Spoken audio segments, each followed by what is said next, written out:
Clearly I was kidding. Okay. Whoa.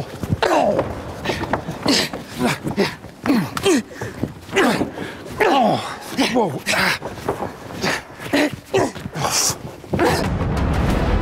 All right, guys, let's roll, please. Roll it. Guy Ritchie movies are insanely unique. He's one of the more specific voices out there as a director. You smell that? That's it. Oh, that smells like smoke. That's it, that's all. Guy thrives on spontaneity and throws things at you and keeps everyone really on their toes. That'll do. Thank you. Enough of that. It's a process. It's about feeling out the scene, the vibe, the energy, what the location is dictating. Cutting? Great. Let's get into it then. It's here. I can feel it. You can have a good script, and then as soon as you start saying the lines on camera, you can hear that what was written on the page just doesn't make sense. Scenes need to live and breathe in order to dictate what it wants to do. It feels like most of it should be quick until it's not. There's something really freeing about it, and I think there is a magic that's brought to it by not knowing exactly how you wanted to play it. You just play it. All right, guys, here we go. And action! Set design did an amazing job. This is all fake, but it looks so real. All right, guys, here we go. We've traveled around the world to shoot in so many incredible locations on this film. It feels like a real old school globe-trotting adventure. If you can't tell, I'm sweating. So that means that I'm A, wearing a scarf, and B, in a Guy Ritchie movie. That is the exotic aroma of danger. All right, guys, here we go. The scale of this film's ridiculous. We're looking for the fountain of youth. Pack your bags. We're shooting on the Lusitania. We find ourselves in Bangkok. We're in Vienna at the library. Oh, look, it's a pyramid. My sister says this is a dysfunctional relationship. I think your sister's right. This film is extraordinary. It's this family adventure epic that is rare these days. Are you still going on adventures? Yes, I am. You've been in a country 10 minutes. Wouldn't you steal this as well? Fountain of Youth is flat out fun. It's like the best travel show you could have wrapped up in an action-packed movie. We start in Thailand. The visual palette was absolutely stunning. It's unbelievable that we were able to film here. The colors and how vivid Thailand feels. It's just a beautiful location. Bangkok has an intensity to it. It was an amazing location and brought energy to the scene. It's been awesome. All right, just going through here. Sorry. We were shooting in Vienna, which was incredible. Guys, let's roll, please. Roll it. We're in the very historic library in Vienna. It's a bit older than the libraries I'm used to in America. People don't know, but they had to replace all the books with fake books so that we wouldn't damage such a landmark. What was great is in this library there are secret doors which lead to antechambers. Shh. I'm sorry. After Vienna, we traveled to London, where we go on board the Lusitania. We had this incredible ship that was fully functional and built for us. It's incredible to be on this kind of elaborately built, practical set. Be on a ship that was that interactive, to actually be in a tank and have water dripping down and water flowing through, it was exciting. Give me a drum roll. Give yourself a drum roll. Shooting at the pyramids in Egypt was the craziest location I've ever shot on, for sure. 2, 1, action. It's past from any wonder of the world. It's the most famous location on Earth, and here we are. Secret chambers. More than you can imagine. We were shooting at the base of the Great Pyramid. Yes. That was cool. It's like the best travel show you could have wrapped up in an action-packed movie. You coming? Well, if you're going, I'm coming. It's been so much fun to get to work with our fellow actors, of course, John and Eiza and Laz and Carmen and Domhnall and Mike. It's been really just an incredible group of people. And Ari, it's really, really fun offset as much as it is on set. Action! Bang, bang, bang, bang!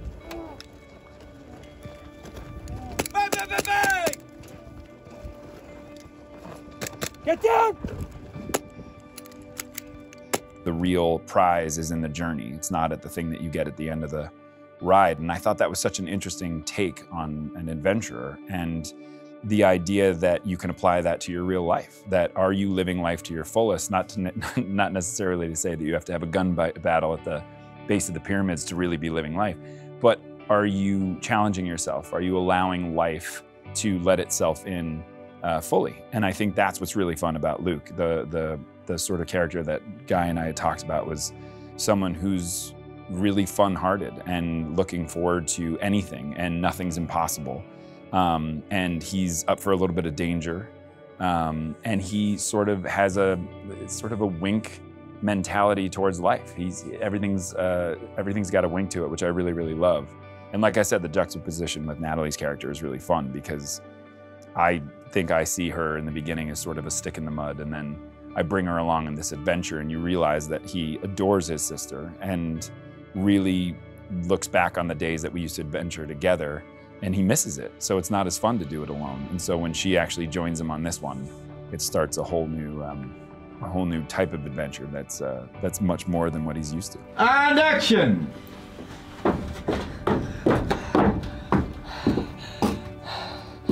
I mean, this has been an experience like no other, for sure. It's very rare that you get to have practical sets the way that we've had in this film. And it's a blessing as an actor when you get the opportunity to have those backdrops, really be experiencing what it's like to be in the pyramids in the middle of Giza, or being able to shoot in a location like Vienna. I mean, it's unheard of, and it's very rare in this day and age where we live on backdrops and green screens. And I mean, there's some incredible sets. Not only we've traveled around the world to incredible locations, we've also built incredible sets on the day.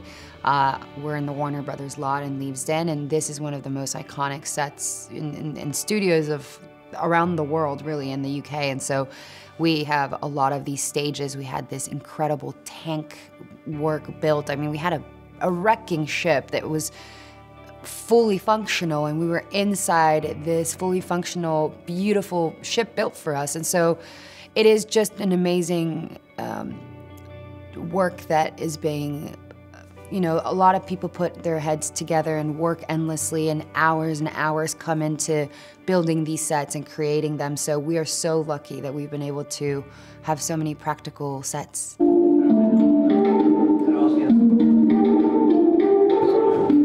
Thomas is like, he's son to Charlotte, and Charlotte just wants to protect him at all costs, and she's really nervous for him to get hurt. He loves his uncle, he's like his idol. He loves adventures, and he's like the most adventurous person he knows, so it's really awesome to have him as an uncle. And he's a musical genius, which is really cool. And he loves to play the piano, and he can play like any instrument that someone throws at him, which is really cool. 3, 2, 1, action. The construction of, say, the Lusitania is there's so much technical and creative engineering that goes into the construction of those sets that it itself is much more interesting to me, partly because there's so much of the aforementioned that's gone into that construction. So I enjoy technical sets and creative sets just because I know what goes into it, and you create a sinking ship for, it's a 7-minute sequence of which you probably see that. You see that for probably about a minute and a half, where you actually see the practical aspect of the Lusitania going up there. The construction and the effort that went in to the construction of that sequence, and the Lusitania, it's mind-boggling. Why don't you take it from here, Luke? We're all here for you. Well, I literally saw the film in my head as I was reading it because the backdrops were so cinematic. And I know how Guy is, you know, he's very much about colors and telling the story without lines, without words. Very visual storyteller. So I was excited. I didn't know that we were going to shoot in so many different countries. When I signed up for this, I thought it was just going to be like London and a bunch of sound stages that make it look like we're in Egypt or that make it look like we're in Vienna. No, no, sir. Guy Ritchie had us in Vienna in these big, humongous, beautiful castles and former castles and museums, and out in the town square and in Egypt, actually at the pyramids. And it just really made me, it took me from someone who's been in this business for 20 years and made me feel like it was my first film again. Being able to be at these locations, these massive locations with so much history, and telling a story of our own there. And it was so much fun, it was great. And 3, 2, 1, action! She's an incredibly dynamic character.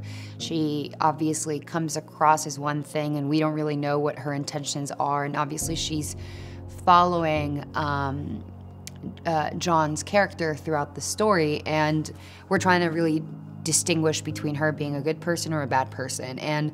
But she's quite charismatic. I mean, in a very good Guy Ritchie form, you know, she has an incredible personality and she's quite interesting and fun. And the banter between them two, Luke and Esme, is quite important, and the dynamic between them. So it's been incredible. And she's also, it's one of the most exciting roles that I've ever been able to do, because I've done quite a lot of action before, but not necessarily myself. I've been in a lot of action films, yet I haven't done that much action. And this is one of the films that this is the film that I've done most action of my life. I have so many big sequences, and we were able to work with an incredible stunt team, and the training and the preparation of her character was really entertaining. It's been so extraordinary. We got to go to Egypt and shoot at the pyramids, which was just insane. It was the most incredible location I've ever gotten to shoot at. And then we were shooting in Vienna, which was also incredible. Normally when you're shooting, you hear background noise and it's like ambulances or something going by, and in Vienna it was pop-up classical music concerts you would just hear in the background. It was such an incredible city. Bangkok was an amazing location, and Bangkok has an intensity to it. And so there's that intensity, but then you're also in a small train, so the compartment's a lot smaller. And so it's really sort of hand-to-hand close combat stuff that we were doing.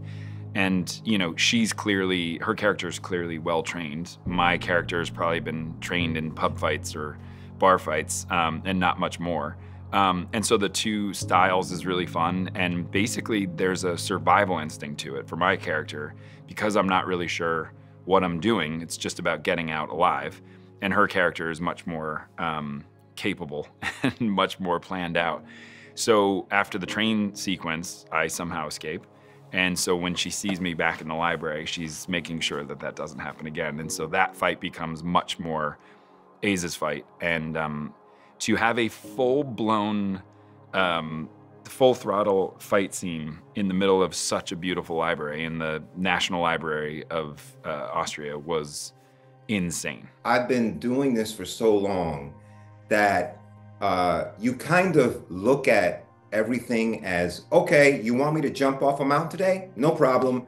Do we have rehearsals, or should I just like have the stunt team give me a quick little tutorial? It's like, whatever they say we're doing on that particular day, you just have there's a switch in your brain that says, no problem, we're doing that today. So when it comes to the action adventure part, nothing really shocks me anymore. And I've been in some scenarios where, you know, not the best, I'll put it that way. But for me, it was more like, I'm a history buff.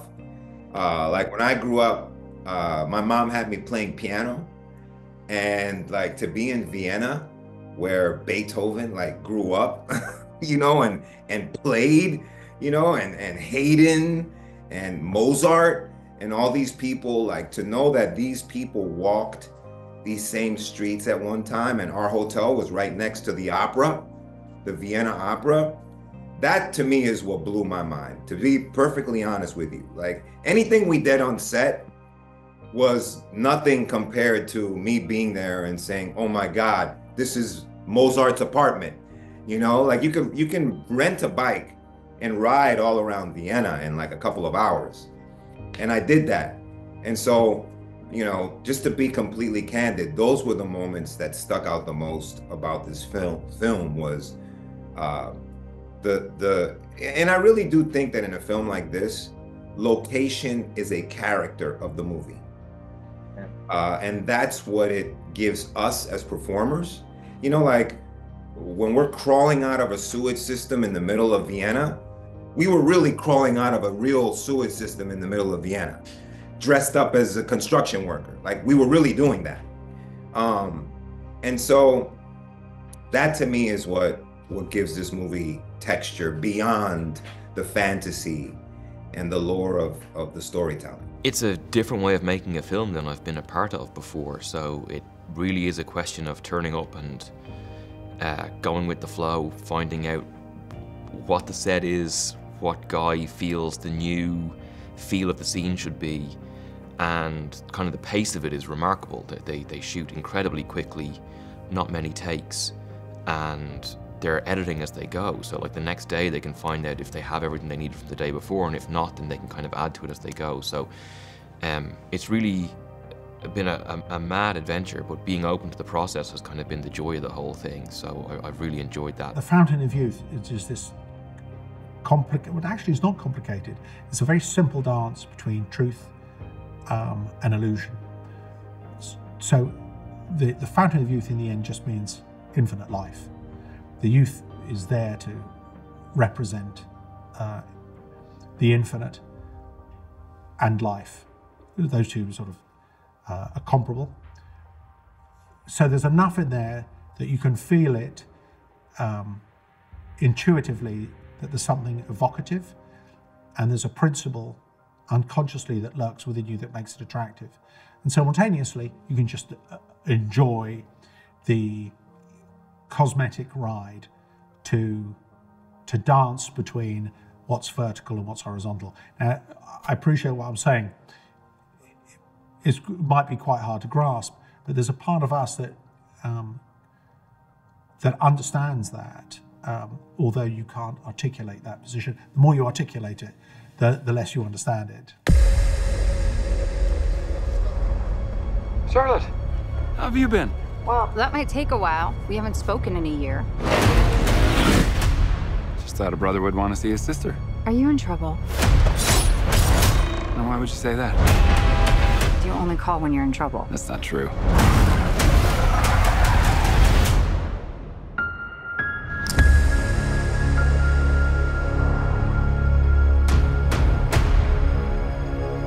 There's a power beyond any of our comprehension. One story. 5 continents. Dozens of cultures over thousands of years.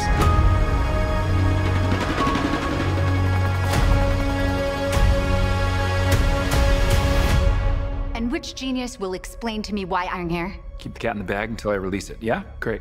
We're looking for the Fountain of Youth. Oh, please, no. What did I just say about the cat in the bag? Cat wasn't happy in the bag.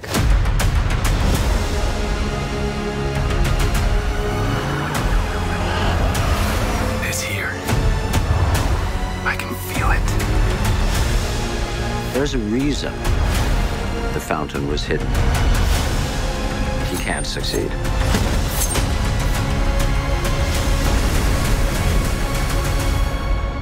So you really think you're gonna find a magic pool of water at the end of this?